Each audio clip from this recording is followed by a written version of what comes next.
Magandang araw sa inyo mga kaibigan. Itong ating almusalita sa araw na ito, July 3. Ang ebanghelyo natin ay John 20:24 to 29.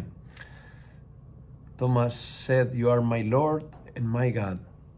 Jesus replied, "You believe because you see me, don't you? Happy are those who have not seen and believe."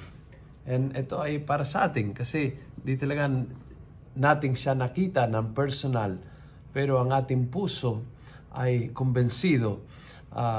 Yung tipong pag tinatanong, naniniwala ka sa Diyos, parang gusto mong sabihin, hindi ako naniniwala kundi alam ko.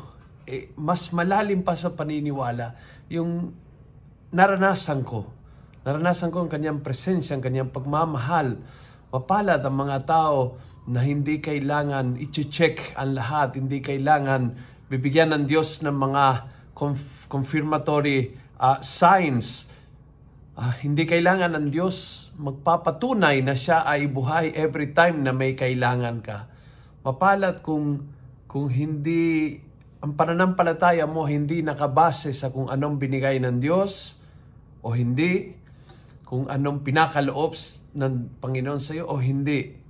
Ang iyong pananampalataya ay isang conviction ng puso, isang karanasan ng kanyang pagmamahal, isang karanasan ng kanyang presensya at mapalad. Mapalad dahil yan ang tunay, malalim, makabuluhan na pananampalataya. Ngayong araw na ito, humingi tayo kay Santo Tomas ang biyaya na makakaroon ikaw at ako, mahal nating sa buhay, mga kaibigan, mga kasama ng ganyang klaseng pananampalataya. We don't need to see because we know. At yun ay mas mahalaga kasi mas mahalaga ang puso kaysa mga mata. Kung nagustuhan mo ang video ito, pass it on. Punuin natin ang good news ang social media at gawin natin viral araw-araw ang salita ng Diyos. And God bless.